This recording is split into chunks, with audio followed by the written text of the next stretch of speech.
you cut me too deep. I think I'm dying here, man. Welcome to the 3B Video Deep Cut Podcast.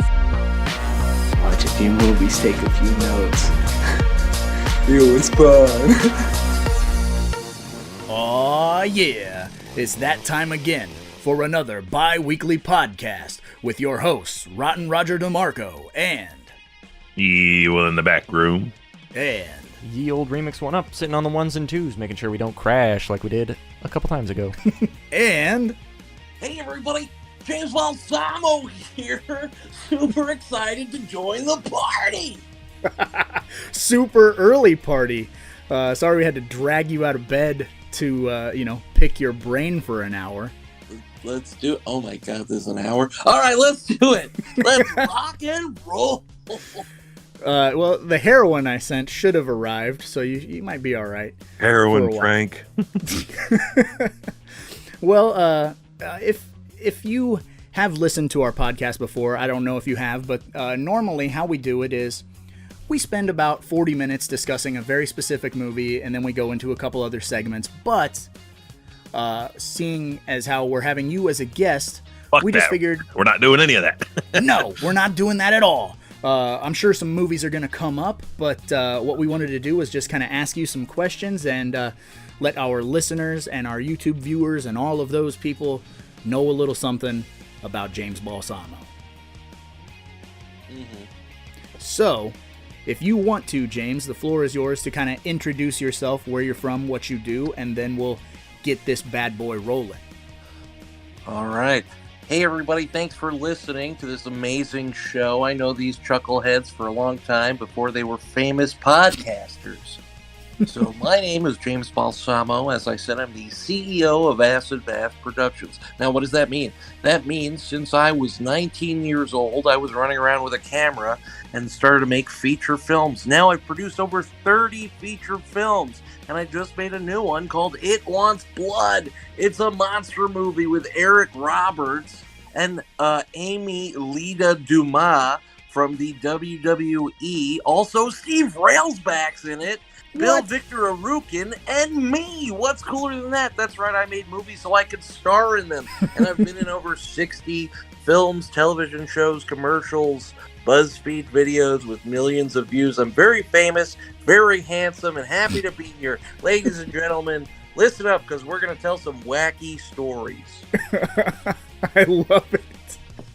Oh, man. Speaking of BuzzFeed, there's that one video where you're super hairy.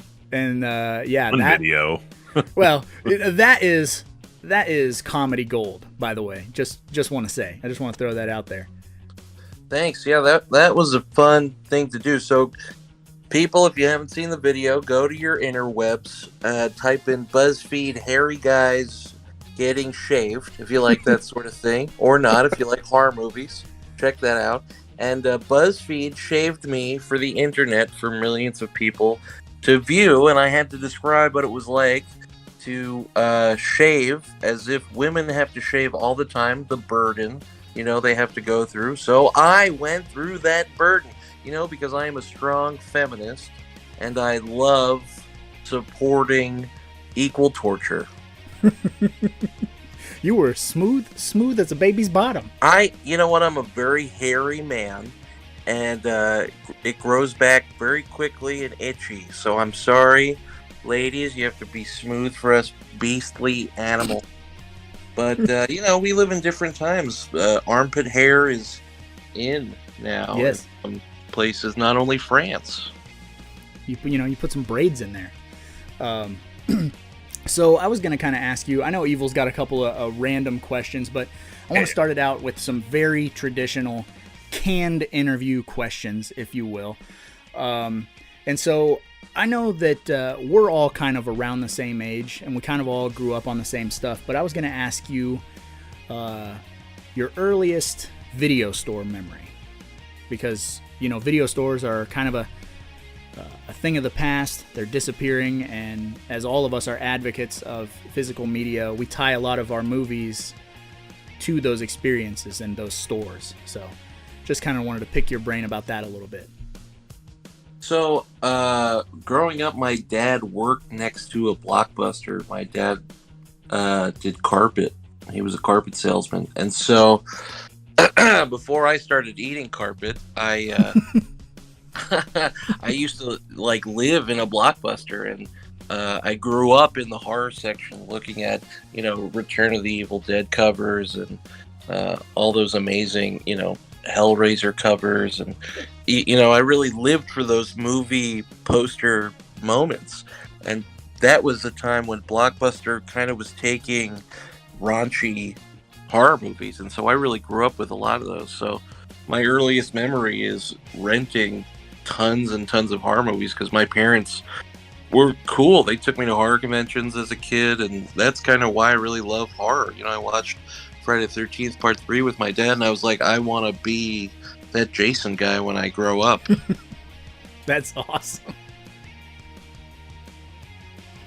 All right, Evil, you got something for Mr. Balsamo, a little more oddball, quirky, if you will.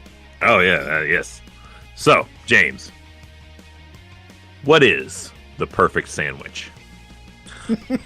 Okay, you know what? I always like a chicken cutlet. Okay, I like a chicken cutlet, a little bit of mozzarella, oil, vinegar, Ooh. and tomatoes on there. Keep it simple, something like that. Nice. That now, see, since I'm fasting, that I'm very hungry. Yeah, it's like you can feel it, like right here. It's like yeah. Yeah. Mm. So I know you said you were about 19 and you started making movies, but how old were you, do you think, when you first got bit by the bug and you said, not only do I want to like be in movies, but I want to make a movie? So I started going to acting school when I was about 7. At 7 years old, because wow. I was bad at sports. I'd get hit in the head with the softball, baseball, volleyball, bowling ball, neighbors' balls, whatever balls were around. I would, get ball magnet. It's true, and so I like to have a ball. So, God damn you! My parents were like, you're terrible at everything. What are we going to do with you? How are you going to grow up to do anything for your life? So they were like, what about acting school? And my mom found an ad in a newspaper, and she was like, do you want to be an actor? You want to go to act? And I was like, oh, I could be like Jason. She was like, no, you could be so much more than a guy that wears a hockey mask. And I was like, nah, I want to do that. And she was like, all right, let's try it. And so I went to acting school at 8. And I had always wanted to be in horror movies, but I didn't know anybody that made them. So I used to take my parents' video camera at like 8 and 9 and film with my Spider-Man action figures. I'd make like little scenes. Little did I know that was early directing for me. You know what I mean? I had always, I loved to play pretend in school. I just liked the imagination of it all. Like, hey, you're this character. Okay, now you punch that guy in the stomach. So that's when it started, real early for me. But I auditioned and had agents since I was like real little. I got into professional performing arts high school at 13. That's the movie Fame, school. Yeah. And so they only take 100 kids out of like 100,000 that audition every year. And so I got into that school, because I'm a wise guy, and so yeah. Well, and your improv is through the roof. Like that's, I know I interviewed you for the channel a long time ago, and that's one thing that Evil and I always go back to when we're talking about like how creative you are. Is and not just with your movies, but all it takes is to be around you for about a minute.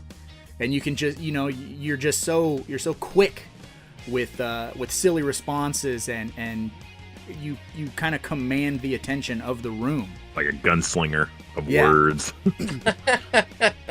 Yeah, thanks, guys. I like dude, that quote. The gun words. So Evil, you hit him with another question, then I got another more serious question. Okay. So, how would you describe the internet to a caveman? Oh, this is good. Imagine a silly box that you stare at that has boobs on it. Boob. And then I'd never see that caveman again. You come out like Quagmire with one like super big arm. Yeah, exactly. It's a magic box with boobs. Well, my question isn't nearly as fun, but I was, you've worked on both sides of the camera, whether that's directing or acting, and I was just curious, which do you prefer, or is it just the combination of the two, which is what you tend to do with your films? You know what? It's funny, because I got into filmmaking so I could act.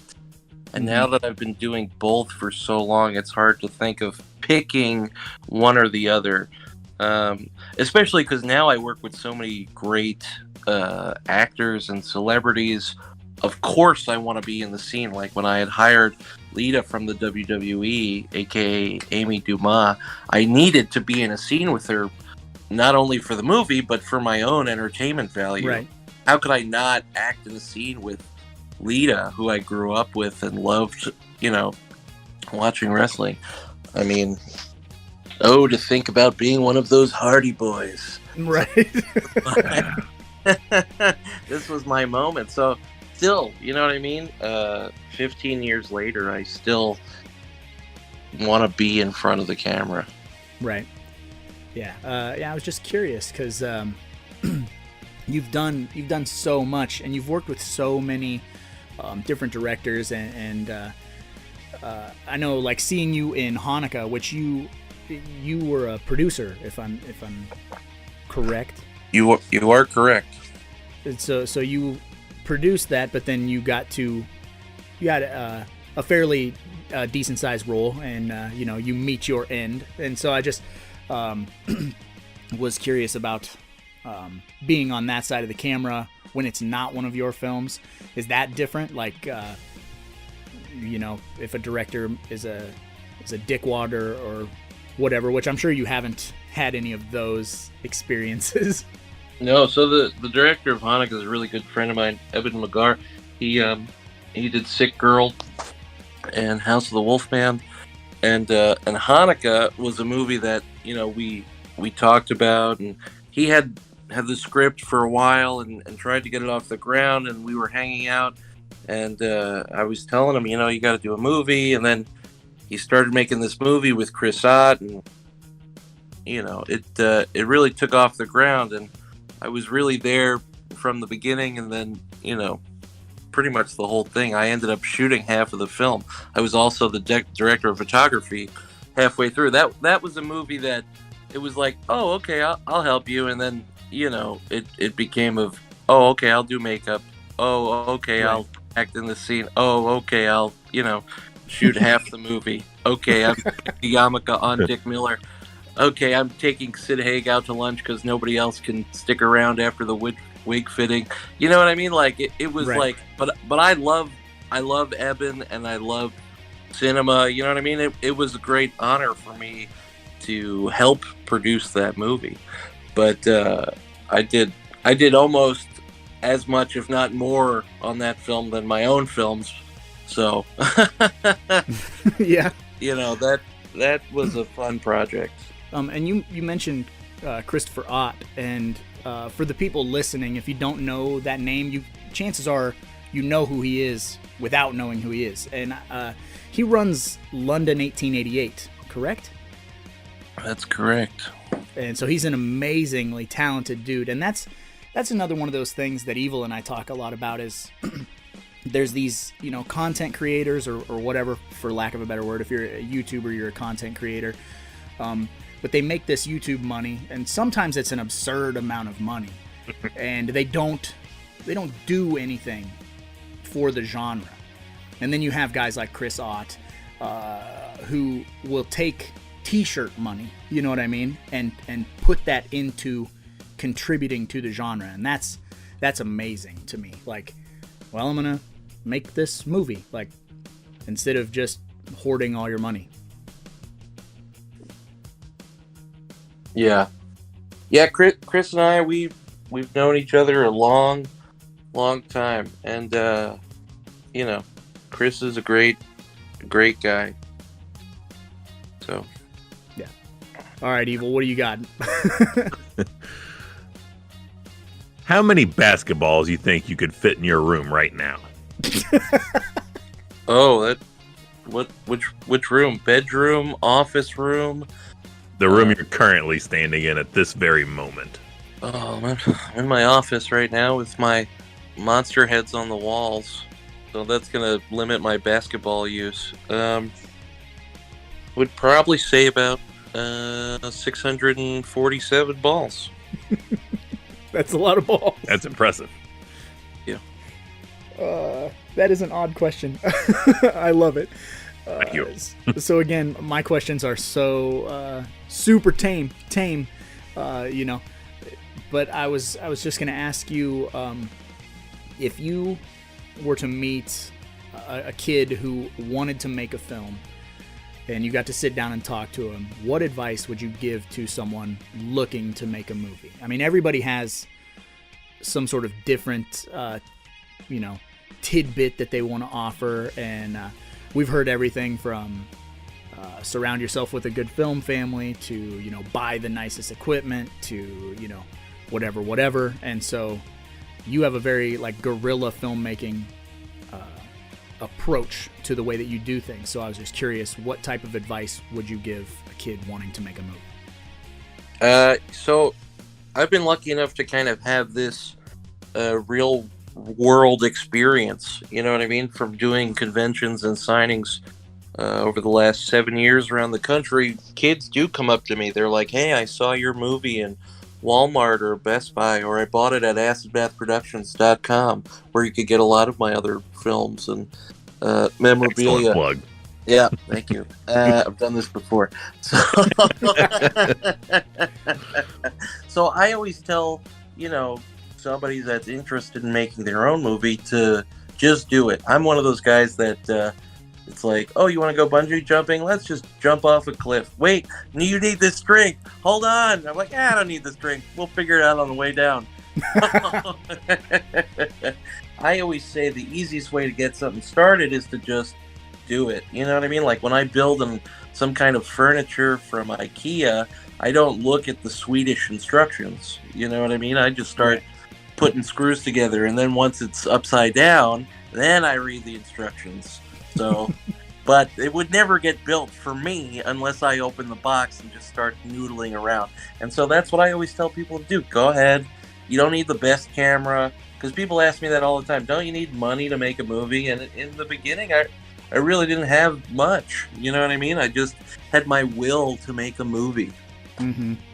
After taking out Lloyd Kaufman's trash and Michael Herz's garbage for a year as a free, unpaid intern, and getting all those DVD shakers. That's a movie that's loose in the box. That was your payment at Troma. Oh.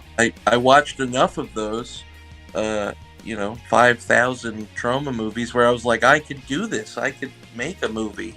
You know what I mean? I had the will to be like, I could torture somebody as I was tortured through a lot of these films, like a love torture. You know what I mean? Because it's like they're so bad, but there's effort in there. There's love. You know what I mean? There's a desire to create something, and that's what I love about cinema. So I always just say, just go out and do it. Watch, especially now with YouTube tutorials. You know what I mean? I was kind of making movies before the internet was hip. Right. Yeah. Now, like you said, with YouTube tutorials, you literally can learn how to put Hollywood effects into your films. There's things like Blender, and there's all these other things where you can do crazy CGI if need be. And although don't do CGI, don't do that. But guys like Film Riot, which is one of my go-to channels, if I can't figure something out, chances are Ryan Connolly from Film Riot has covered it in some capacity, and I can just watch a 7-minute video and go, oh, okay. You know, I mean, very similar to one of the first short films I ever made, and I sent it to you, and you were like, don't you know about the 180 rule? I'll never forget that, because I've watched movies my entire life and had never heard the 180 rule referenced. And then you were like, you can't cross that line. You have to shoot with the 180 rule. Mm-hmm. So I looked into the 180 rule, and you know, as a result, I don't make stupid mistakes anymore. So now, for those of us uninitiated, what is that 180 rule?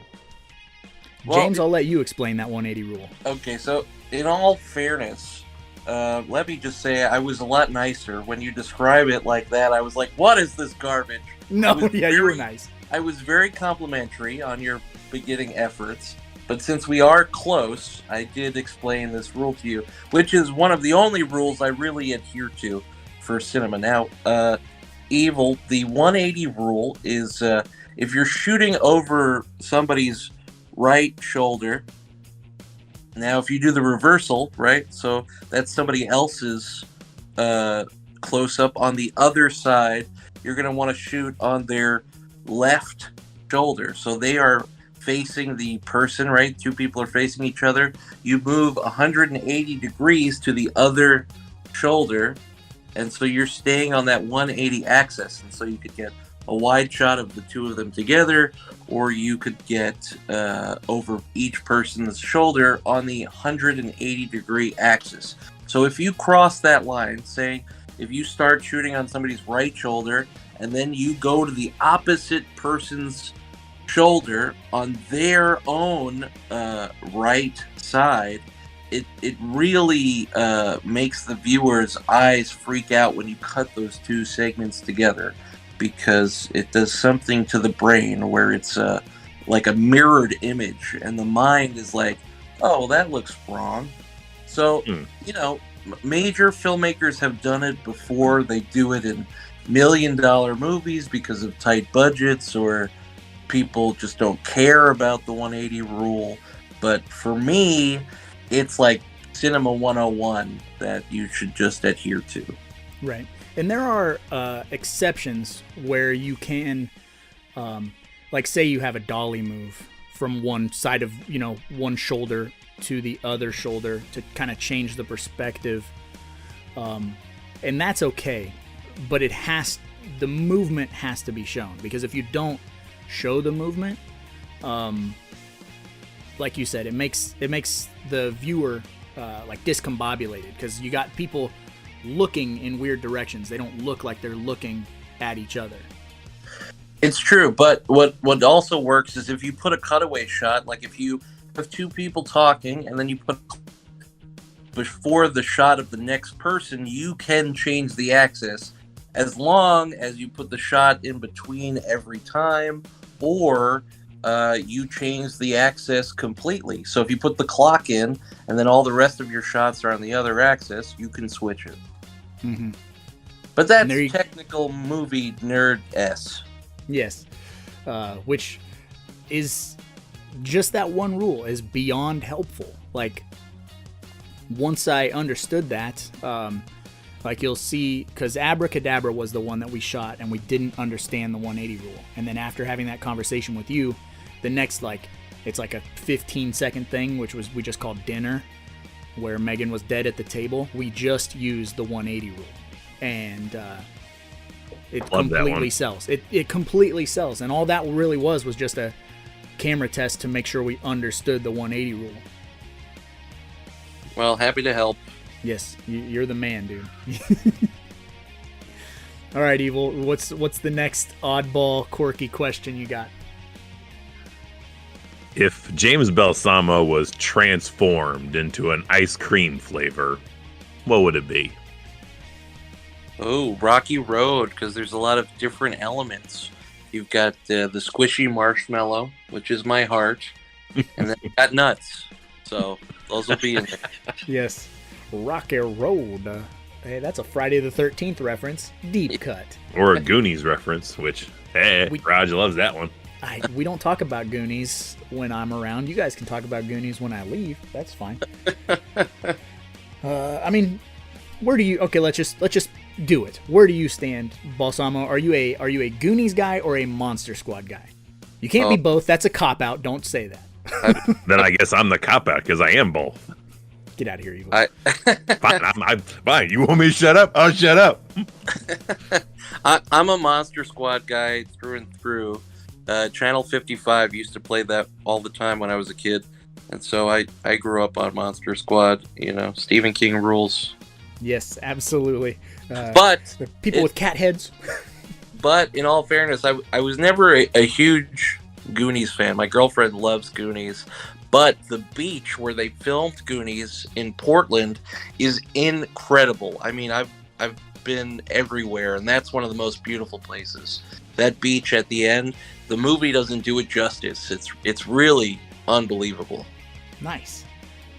All right, so I have I guess just another super standard question for you. But, I mean, you mentioned trauma and things like that kind of piquing your interest and making you decide that you could make a movie. But let's say you're having one of those days where you're very uninspired, and you want to create, but you're just not in the right headspace. So what is a film that you like to throw on to put you in that headspace? Like, what's your go-to comfort film? Army of Darkness. Whoa, there you go. Yeah, it's got a little bit of everything. Yeah.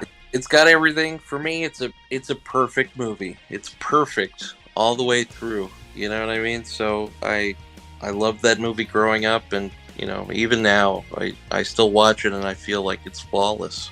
Yeah, feel like a kid. Like Evil and I talk about that a lot. It's got the nod to Harryhausen with the stop motion. It's got some really nice matte paintings and things like that. And it's just scary enough, like, that it's a gateway film for your kids, which Evil and I have both utilized. Yep. And I feel bad because now I don't think I've ever had the opportunity to be like, James, look at my back tattoo. That's my entire back tattoo is that fucking movie poster. That's amazing. Yeah, and the best part about it is they give a puppet the line over Bill Moseley.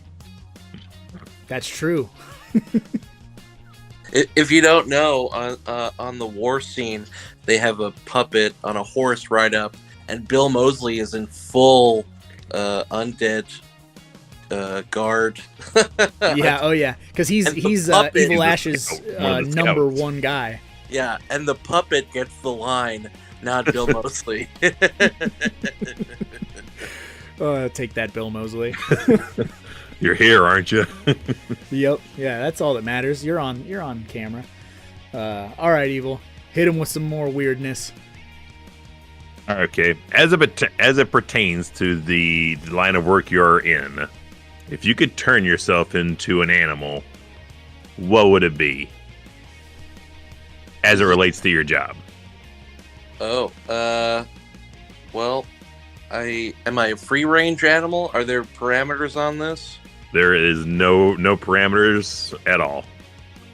Okay, so I recently started working with exotic animals, so I guess I would probably be one of those, because those Hollywood animals get, the big dollars. You know what I mean? Like, especially like a big time goose, like Goose and Billy Madison. That's just in the background while the old lady says, if she peed her pants, consider her Miles Davis. Like, that goose makes more money than I make on a movie on a weekly basis. So yeah, that goose has to eat well, it sleeps well, and then it could bite celebrities. I can't do that. I would have guessed an orangutan. Maybe the Dunstan checks in orangutan or something. Oh yeah. Or what about all of those monkeys that did Clint Eastwood movies? Oh yeah. Clyde. Yeah. Well, because impersonating an orangutan, fuck a doodle do. Yeah. Okay, so this is to see those movies, because have you seen those movies, Raj? Oh yeah. Okay, I was like, I wasn't sure how there's a well versed in the Clint Eastwood filmography you got. there's a lot that I don't, that I'm not super familiar with. But, I can pick that. Yeah, I know you got a massive Eastwood collection. I do. Which I keep telling you need to watch Gran Torino because it's one of the greatest movies ever made. But so my other question, this has a little element of danger, I suppose, because guerrilla filmmaking is kind of all about being sneaky, filming places you don't have permits and doing things you just absolutely have no permission to do. So it's a lot of hope I don't get caught. So my question is, have you ever been working on a movie and been caught by police or security or something like that? And, what happened? Yeah, I'll tell you a story. So on my third feature film in 2013, I was doing a movie called Cool as Hell, available Walmart, Best Buy, Barnes & Noble. Go get your copy right now. Got Tom Savini in it, David Naughton, and me. I mean, so what's better than that? So we were filming Cool as Hell in a parking lot, and a woman gets killed by a demon, and she's screaming. And so we were there doing a few takes, and somebody called the cops on us, and they came rushing in, and they were like, "Oh, what are you doing here?" But you got to know the law. So Right. if you film without a tripod in a public place, you are allowed to be there. You're allowed to, film because you're not. I had no idea. You're not claiming ownership of the street if you don't have a tripod. Wow. So when the cops came and tried to bust my chops about it, I had to explain the law to them, and they don't like that. Like it when you tell them the law, which they're there to uphold. Now, I'm not against the police. I think what they do is incredible. You know what I mean? But when they come and they see that there's no real crime happening and they're just there to bust chops, I just had to level with them. And so they really didn't like that. I was like, "Are you detaining me?" You have to ask them that. "Are you detaining me?" And they say no. And then you say, "Okay, well, I'm leaving." And they say, "Wait." And you say, "There is no waiting. Are you detaining me?" You know what I mean? And so we probably went through it for like a real 15 minutes.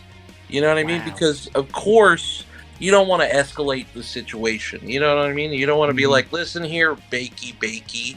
There's no time for this nonsense. I'm trying to make a movie. So take a hikey. But you can't do that. Okay, so you have to be respectful, but you also have to stand your ground, because if they have a chance, they could take your camera. You know what I mean? So you just have to be as nice as you could be. You just have to say, "Listen, I understand the law. I'm not claiming ownership, so take a hike." Last week we talked to Patrick Ray, and he was talking about when he was working on the family film that I kind of got to help be a PA. And he was talking about how every time they would go to shoot outside, you'd have neighbors try to mow. And so he would have to go over, with like a 20 and kind of bribe them like, "Hey, don't mow for a couple hours," or whatever. Have you ever had to do something like that where you have to kind of like grease the wheels a little bit? Oh, yeah. I mean, you should always have per diem and cash in hand. Unfortunately, audio is your worst enemy filming in the real world. You know what I mean? So, unless you're on a soundstage and, you're running around and your assistant director is on top of it telling everybody to settle and be quiet, and then you got to go up to somebody or some celebrity and put a sock in their mouth and be like, yes, it's very nice that you're out of the house for the first time since 1984, but you need to zip it. So, when I was doing my first feature film at 19, The Mark, which ended up being a segment in the anthology Hack Job, which is also currently available, Walmart, Best Buy, Barnes & Noble. And that has Lloyd Kaufman in it, Lynn Lowry, Debbie Rochon, the late Dave Brocky, a.k.a. Odorous Youngest from Guar, in it. We were filming supposedly at a pizza store. The guy I had talked to was like, "Oh, sure, I'll come in early on a Saturday and you could film at this pizza store." So I probably had a crew and cast of about 20 people, and the pizza store guy never showed up. Oh. He didn't answer the phone, and so I had this cast and crew with no location. And so luckily I had known of an Italian meat store deli that was about a half a block away. And I went in there cash in hand and said, hey, listen, I'm an independent filmmaker. I got this cast of about 20 people out here. Can we shoot a scene in this meat store? And the guy said, yeah, okay, but I can't turn off the Italian music. Oh, no. ADR.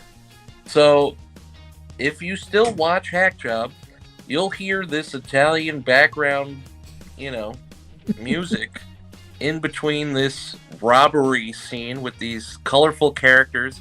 There's a guy in a full clown makeup who I saw his head in half with a hacksaw. And then there's a guy with a fishnet on his face who I crush his head with a fake head. And then there's a guy with a disco ball for a hand named Disco. And then we overdubbed his voice with a real African-American fellow. He was a real pasty white guy. But I wanted him to have a deep voice, so I had a friend of mine say, Disco. And that all happened because I had cash in hand. Yes. So remember, kids, if you're going to make a movie, remember to have some per diem. Excellent. All right, Evil. What's next on the chopping block with the weird questions? Okay, well, we've known for years, and anyone that has been listening for this episode has come to know that aside from being a gunslinger of puns and words, James is a master salesman.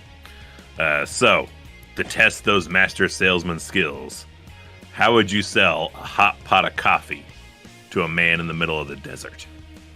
Okay. Oh, hey there, guy that looks very thirsty. Are you, want to make it out of here? Well, let me tell you, you're going to need this pot of coffee.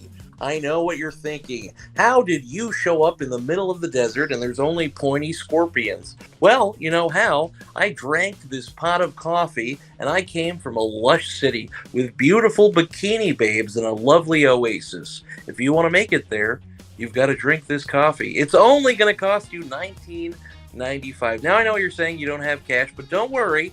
I take blood. Hey, James, we got a problem. If you're trying to sell me that pot of coffee, what if I tell you, hey, coffee's a diuretic. You're trying to dry out my intestines. You're trying to kill me. You don't want that blood. You want my whole body. How you gonna keep trying to push that on me, huh? This is what's gonna happen. I'm a big guy. You're in the middle of the desert. You're all alone. I'm gonna murder you, and that money is mine. So I don't have to sell you S, because you're dead now. And then you know what? I'm gonna film it, and I'm gonna fake your signature on a release form because I murdered you. Do not get in the way of James Balsamo, aka Toxie. Do not fuck with him. All right.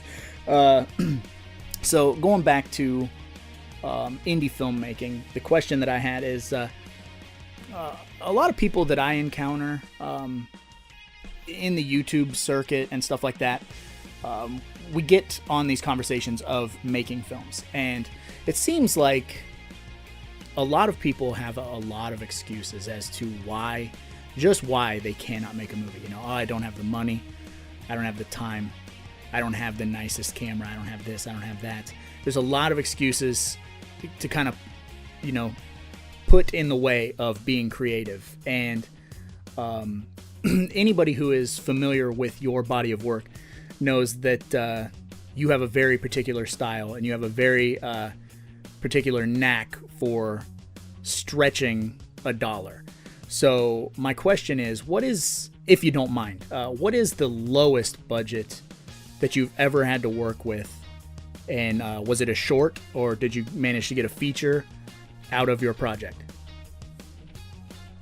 So it took me 7 years to complete my first feature film. So at 18, 19, I started making The Mark, which was a story about a guy possessed to kill televangelists, and that guy was me.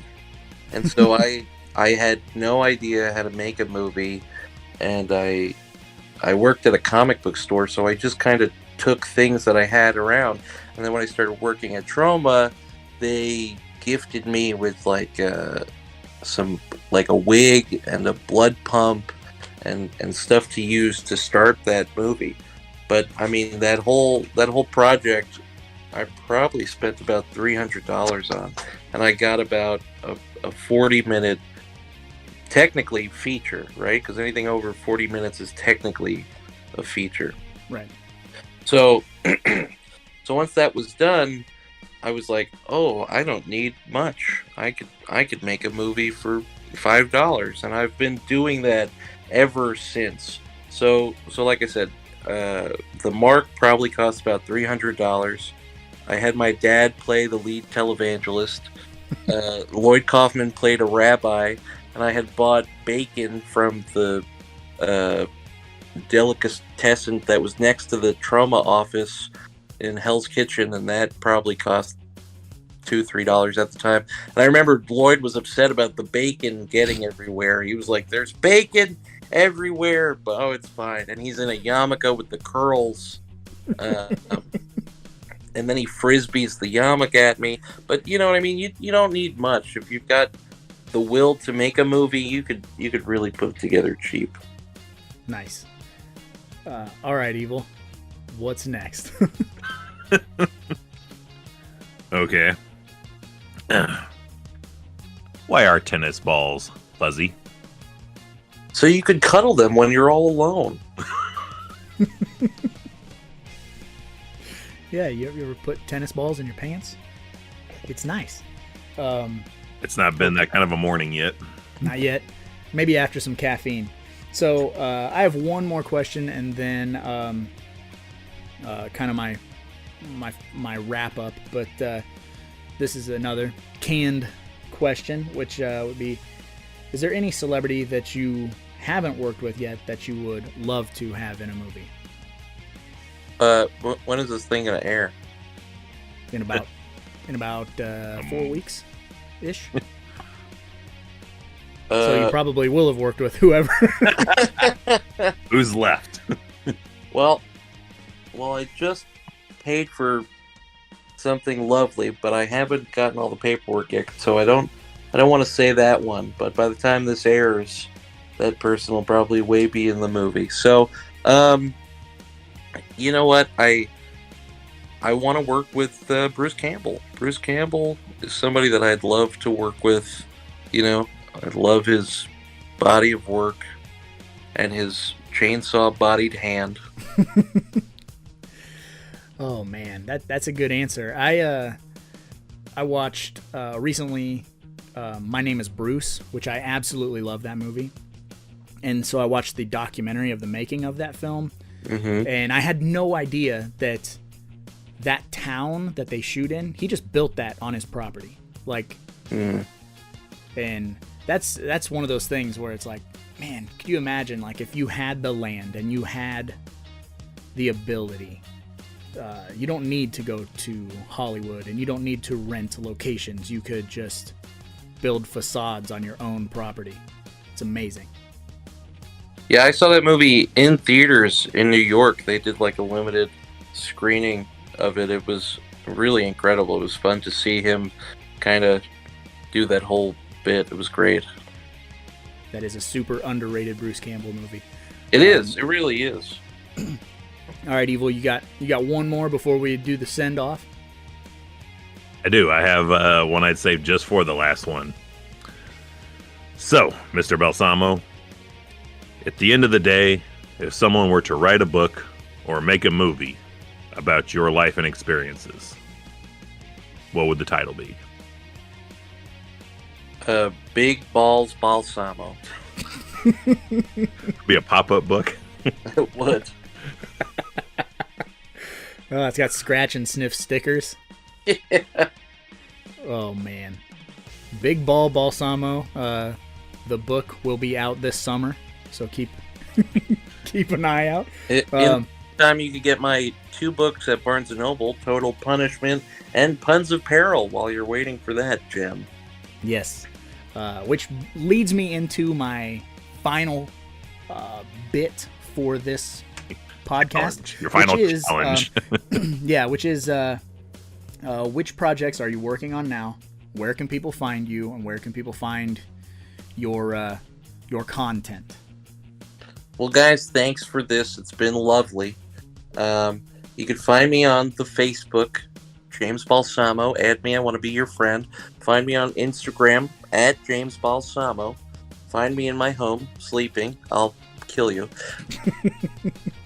You could get all my cool merchandise at AcidBathProductions.com. Follow me on the Twitter at AcidBath Product. And I've got a ton of new movies coming out. It Wants Blood is on Vimeo right now. Like I said, that stars Eric Roberts. And it's got Amy Lita Dumas from the WWE. Also Steve Railsback from Life Force is in it. And it stars me and Bill Victor Arukin. What's cooler than that? And also Alien Danger, my first kids movie, comes out this summer. And that's got some really, really cool people in it, like Rob Halford from The Judas Priest. Nice. Is in that. And, So a kids movie with no breastises? You're known for your breastises. I know, it's my first film with no nudity in it, but there is some really cool, amazing actors in it, like Tommy Chong from The Cheech and Chong. Wow. Tommy Chong in a kids movie. I love it. I know. Oh, that's glorious. I guess we had kind of talked off air before. I didn't write any of these things down, but Evil and I absolutely love your ability to create puns out of nowhere. It's definitely like one of your most endearing attributes. You can get everybody in the room giggling. So I'm gonna have Evil throw out a word. I'm gonna have Remix throw out a word, and I'll give you a word, and see if you can create a pun out of those words, and then we'll call it a day. I don't remember signing on to jump through all these hoops for you. I'm not your monkey to dance. But bring it on, chumps. Let's do this. Okay. Let's see. Evil, do you have a word? Diverticulitis. Oh, boy. Die not. That's what I say. Oh, Jesus Christ. I'm just staring at my desk, so gumball. Well, we're going to have a ball. A big ball. Start chewing. Remix. Energy. Energy? Well, I don't have the movement to do that kind of pun. See, that's kinetic. That's what that is. That's what this moment is. Oh, you bastard. On that note, I want to thank you again for coming and doing this podcast, and I can't wait to cross paths with you again. It's been far too long. We must watch documentaries. We must make movies. Yeah, we must take acid. We have to finish that Halloween documentary we started a number of years ago that you were unable to finish with us. Oh, man. Don't ever eat the whole brownie, kids. Oh, you have no idea how many times we tell that story. I've got to go. Man, I was doing Elvis Kung Fu in my underwear. That should be our send-off, is can we get the recreation of the I gotta go? Yeah, I gotta go. All right. Thanks, buddy.